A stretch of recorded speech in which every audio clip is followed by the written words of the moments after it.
Sebelum kita membaca, merenungkan firman Tuhan, mari kita terlebih dahulu berdoa, memohon hikmat, pertolongan, bijaksana dari Allah kita, agar apa yang kita dengar dapat meresap di hati kita dan kita jadi pelaku firman. Mari Bapak Ibu kita satu hati kita berdoa.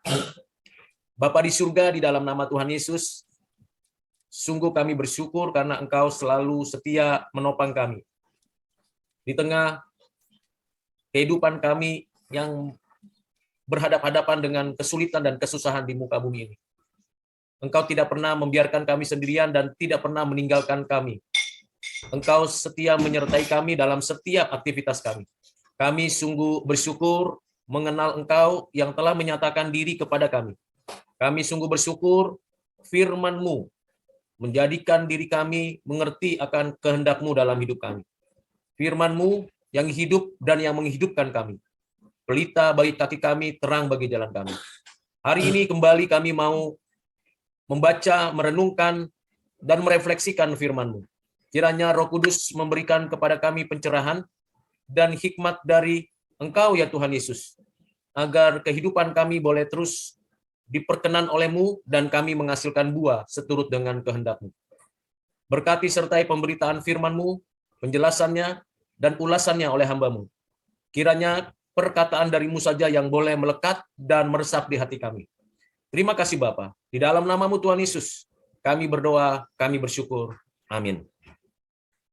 Kita akan kembali membacakan bagian dari firman Tuhan yang akan kita renungkan, yang diambil dari surat Paulus kepada jemaat di Efesus. Efesus pasal 6, ayat 5 sampai dengan 9. Demikianlah firman Tuhan. Hai hamba-hamba, taatilah Tuhanmu yang di dunia dengan takut dan gentar, dan dengan tulus hati, sama seperti kamu taat kepada Kristus. Jangan hanya di hadapan mereka saja untuk menyenangkan hati orang, tetapi sebagai hamba-hamba Kristus yang dengan segenap hati melakukan kehendak Allah. Dan yang dengan rela menjalankan pelayanannya seperti orang-orang yang melayani Tuhan dan bukan manusia. Kamu tahu bahwa setiap orang, baik hamba maupun orang merdeka, kalau ia telah berbuat sesuatu yang baik, ia akan menerima balasannya dari Tuhan. Dan kamu tuan-tuan, perbuatlah demikian juga terhadap mereka dan jauhkanlah ancaman. Ingatlah bahwa Tuhan mereka dan Tuhan kamu ada di surga, dan ia tidak memandang muka. Berbahagialah kita yang sudah mendengarkan firman Tuhan, menyimpannya di dalam hati, dan melakukan firman Tuhan setiap hari. Bapak Ibu, kita bisa mengerti bahwa persoalan yang terjadi di dalam konteks jemaat Efesus ada kaitannya dengan kehidupan kebiasaan di sana. Itulah sebabnya Rasul Paulus memberikan surat ini untuk penggembalaan bagi jemaat di Efesus. Hal-hal apa saja yang perlu kita perhatikan di dalam surat ini secara utuh sehingga kita sampai kepada hal-hal yang praktis. Saya akan menyampaikannya melalui apa yang saya bagikan di dalam bagian pertama untuk kita dapat kembali diingatkan, kembali merenungkan dan memikirkan apa yang sebenarnya Tuhan mau nyatakan kepada kita. Ada 6 pasal, dan di 6 pasal ini ada konstruksinya. Dan konstruksi ini penting untuk menjadi dasar dan arah kita memahami keutuhan dari pengajaran yang Tuhan berikan untuk kita dapatkan dari ayat-ayat di dalam Alkitab. Bagian yang pertama, penetapan penebusan. Itu dapat kita baca, kita perhatikan dari mulai pasal 1 ayat 1 sampai dengan ayat 14. Bahkan kita bisa memperhatikan juga di sana bagian kedua, yaitu aktualisasi penebusan. Jadi penetapan penebusan di dalam kekekalan, kemudian aktualisasinya di dalam sejarah kita. Bagian yang ketiga adalah kesatuan jemaat, di mana bagaimana keadaan kita sebagai anggota tubuh Kristus. Adanya keragaman etnis dan keragaman karunia.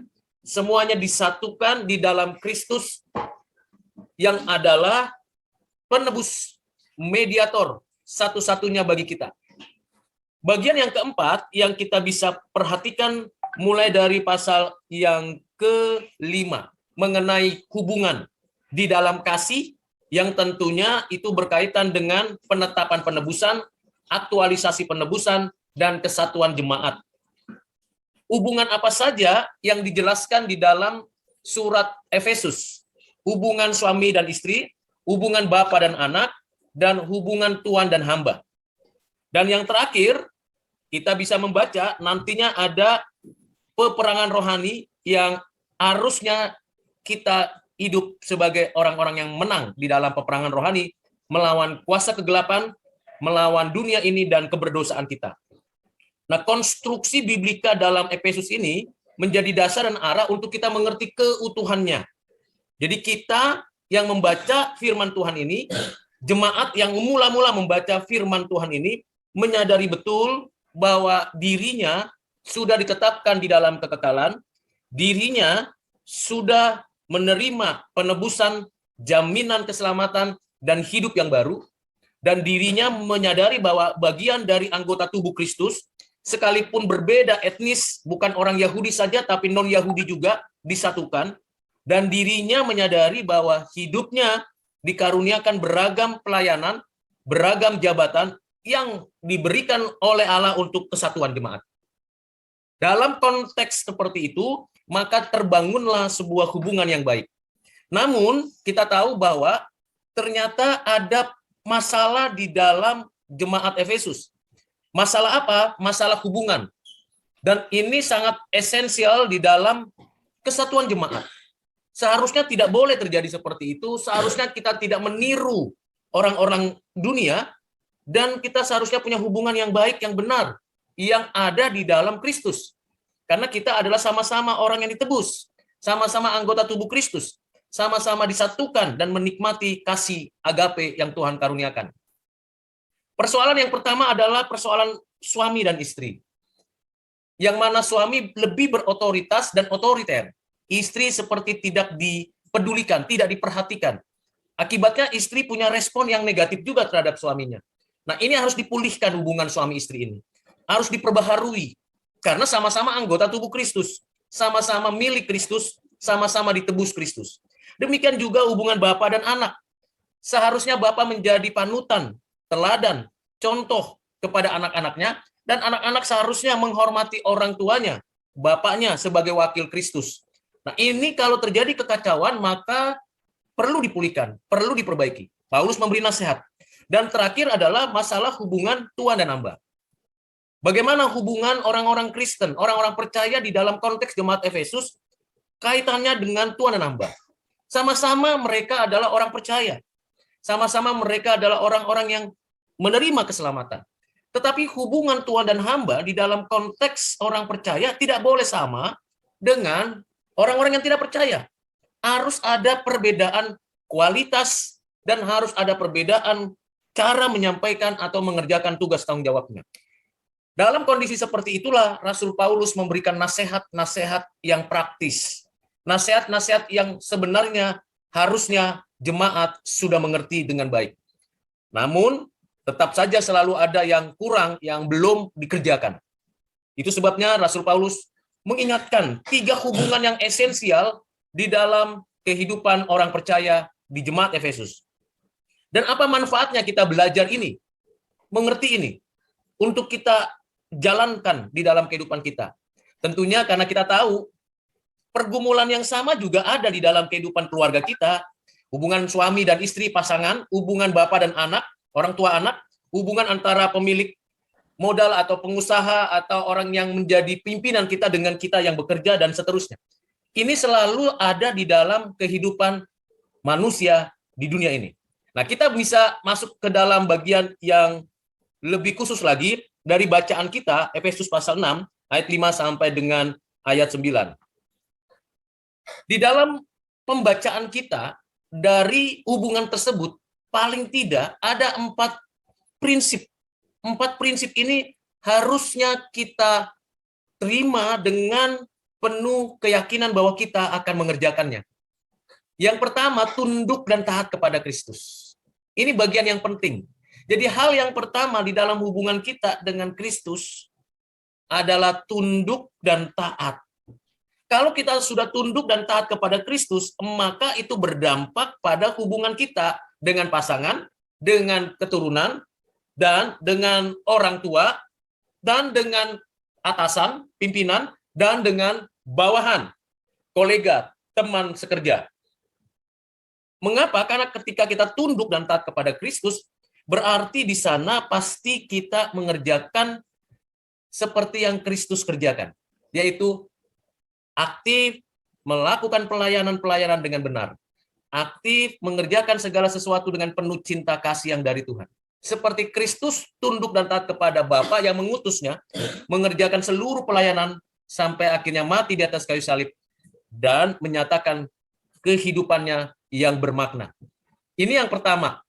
Yang kedua adalah kita harus menyadari posisi kita, status kita sebagai hamba Kristus. Kalau kita menyadari bahwa kita adalah hamba Kristus, maka ketika kita mengerjakan apapun itu, baik di rumah, baik di kampus, di sekolah, dalam pekerjaan apapun, semuanya dilakukan dengan kesadaran saya melakukannya untuk Tuhan. Untuk Tuhan. Saya melakukan kehendak melalui apa yang sudah Tuhan sediakan untuk dia. Karena saya hamba. Hamba yang dijadikannya sahabatnya, dijadikan Allah Bapaknya sebagai anaknya. Jadi posisi kita memang sangat unik. Bukan saja kita hamba Kristus, sesungguhnya kita juga adalah sahabat Kristus. Kita juga adalah anak-anak Bapaknya. Sehingga kita memiliki suatu kehidupan melakukan kehendaknya dengan penuh sukacita. Bagian yang ketiga adalah kita melayani Kristus. Hubungan kita dengan pasangan, dengan keluarga, orang tua, dan anak, hubungan kita dengan pimpinan dan bawahan, hubungan itu kita lakukan dalam setiap tanggung jawab kita melayani Kristus. Kita bukan sekedar melayani pasangan kita, anak kita, orang tua kita, atasan kita, bawahan kita. Tidak. Kita melayani Kristus. Tentunya yang terbaik. Tentunya yang berkualitas.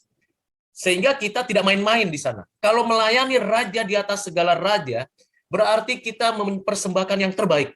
Bukan hanya good, bukan hanya better, bukan hanya the best, tapi excellent. Kita harus mengerjakan itu. Ya memang perlu proses, tetapi kita harus kerjakan. Kita harus lakukan itu, dan kalau ada teguran, ada koreksi, ada nasihat, kita harus coba jadikan itu sarana untuk kita meningkatkan pelayanan kita.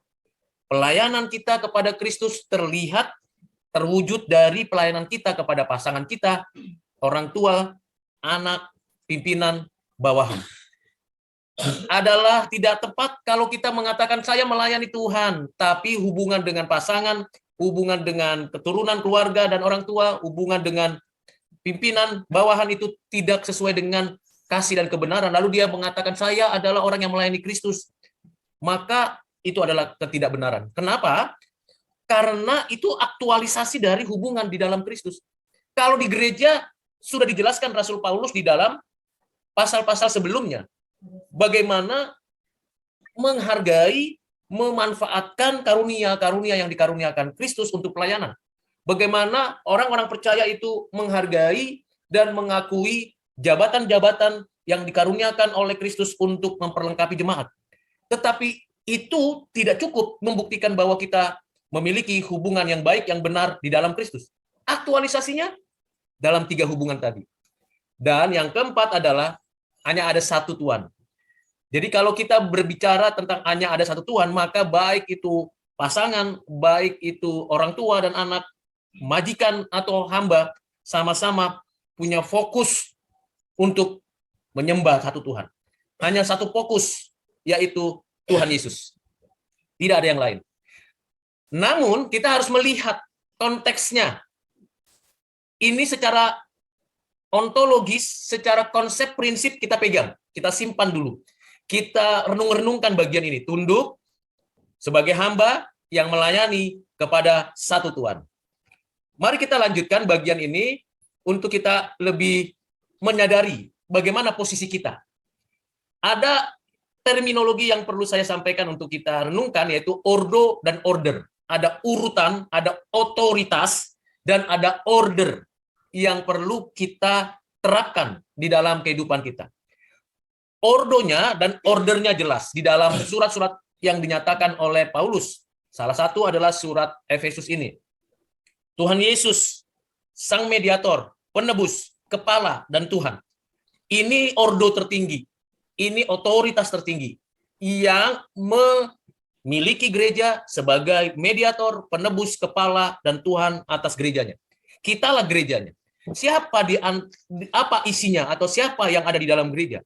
Suami, istri, bapak, anak-anak, tuan dan hamba. Jadi kita sesungguhnya adalah satu anggota tubuh Kristus, gerejanya. Dengan prinsip dasar ordo dan order, maka kita bisa mengoptimalkan pelayanan kita, hubungan kita dengan baik. Saya memberikan ketiga hubungan itu sebagai hubungan sesama gambar Allah yang dipulihkan. Sesama gambar Allah yang dipulihkan. Mengapa demikian? Karena ini penting untuk kita menyadari.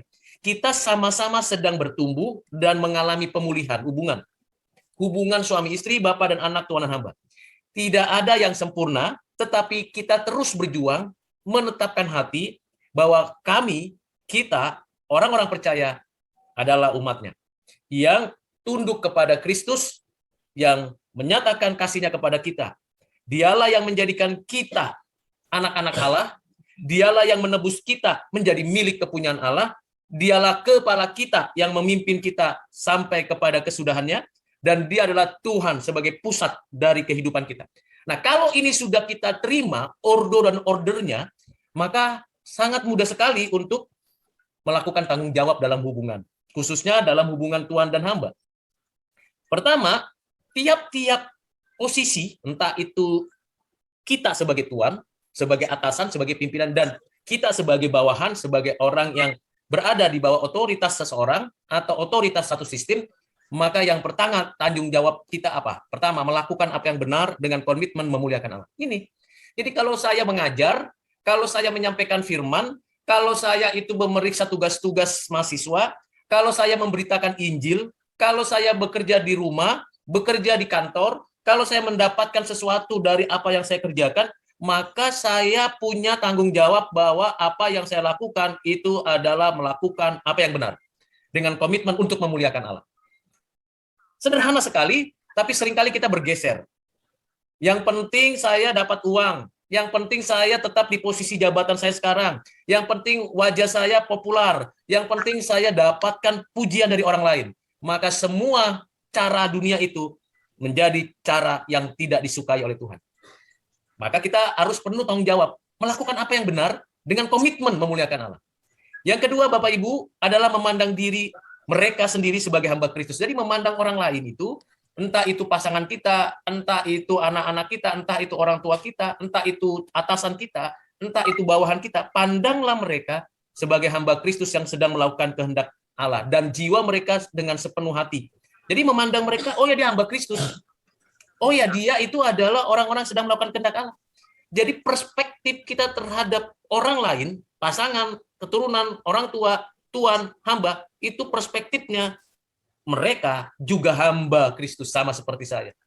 Sehingga kita menghindari apa? Hal-hal yang menyenangkan diri, menghindari hal-hal yang mencari popularitas, menghindari bahwa itu sesuatu yang saya kerjakan supaya orang bertepuk tangan untuk kita. Tidak. Sama-sama menyadari bahwa sama-sama hamba Kristus. Yang ketiga, memperlakukan sesama dengan adil dan setara. Ini hal yang sulit di setiap zaman. Memperlakukan sesama dengan adil dan setara. Kenapa? Setiap orang butuh makan, minum, pakaian. Setiap orang butuh berbagai kebutuhan yang ada. Setiap orang butuh perhatian. Setiap orang butuh didukung, didoakan. Setiap orang. Entah dia orang tua, entah dia pasangan, entah dia anak, entah dia pimpinan, entah dia bawahan. Butuh diperlakukan adil dan setara. Nah, ini yang perlu kita pastikan, Bapak Ibu. Jangan jadi kita itu belat sebelah. Oh, saya hanya perhatikan orang yang suka dengan saya saja. Oh, saya hanya perhatikan anak-anak yang saya senangi saja. Oh, saya perhatikan pasangan saya yang mencintai saya saja. Kalau misalnya dia lagi susah, ya sudahlah urusan dia. Kalau lagi senang, urusan saya. Begitu. Tidak. Kita harus memperlakukan dengan adil. Yang keempat, hindari ancaman, manipulasi, bahkan meledakkan kemarahan atau melecehkan. Jangan melecehkan, merendahkan, mengancam siapapun, karena mereka sama-sama hamba Kristus. Nah, hal-hal seperti itu menjadi hal-hal yang penting untuk kita perhatikan dan kita pastikan bahwa apa yang kita kerjakan itu benar, bahwa yang kita kerjakan memandang sesama sebagai hamba Kristus, bahwa kita memperlakukannya dengan adil dan setara tanpa tindakan mengancam dan melakukan hal yang buruk. Terakhir, hal yang berguna dalam hubungan. Apa yang berguna dari hubungan yang sudah kita pelajari di atas, kita dengarkan. Kita akan menikmati kemerdekaan. Bebas dari perbudakan dosa, bebas dari melakukan kejahatan, dan kita melakukan dengan bebas hal yang baik, yang benar, yang kudus, yang suci. Yang kedua, kita melayani dengan penuh sukacita. Enggak bersungut-sungut lagi, enggak terpaksa. Enggak mengerjakan itu takut karena dihukum, takut karena nanti ini dan itu, tidak. Penuh dengan sukacita. Hal yang ketiga adalah kita melakukannya dengan iman bahwa kita sedang beribadah kepada Kristus. Jadi apa yang kita kerjakan, kita sedang beribadah kepada Kristus. Kiranya kita menyadari bagian ini dan kita bersyukur kalau kita boleh mendapatkan pemahaman yang utuh tentang hal tersebut. Jadi sekali lagi Bapak Ibu yang kekasih di dalam Kristus, dari bacaan kita Efesus pasal 6 ayat 5 sampai 9, ini bukan menekankan tanggung jawab hanya pada hamba atau pada Tuhan. Ini bukan membela pihak manapun. Ini bukan menonjolkan pihak manapun.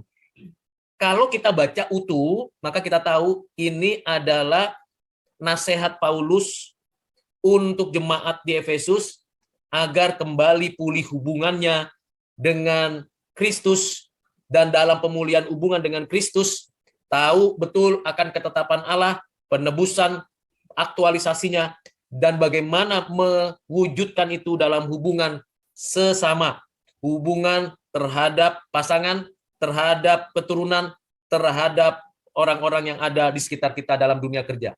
Jadi, kalau kita mau simpulkan sederhananya, lebih sederhananya lagi, Rasul Paulus ingin mengatakan, pulihkan hubungan dalam keluargamu, pulihkan hubungan dalam penata layanan sebagai orang-orang yang mengerjakan mandat Tuhan mengelola bumi sampai selamanya. Dan lakukan pemulihan itu di dalam Kristus dengan cinta kasih dan kebenaran.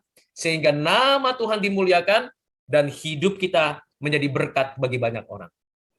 Kiranya apa yang saya sampaikan dapat direfleksikan dalam kehidupan kita sehari-hari, baik di rumah kita, di kantor kita, di tempat di mana kita ditempatkan Tuhan, dan kita kiranya bersemangat mengerjakannya itu.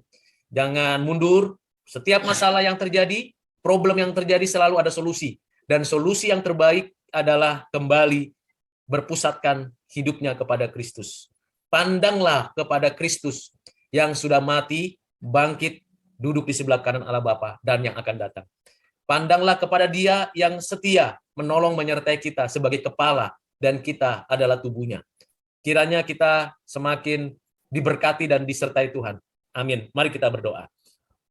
Bapa di surga, terima kasih untuk hari ini. Kami sudah mendengarkan renungan firman-Mu. Kalau ada hal-hal, kata-kata yang belum tepat, kiranya Engkau singkirkan dari pikiran hati kami.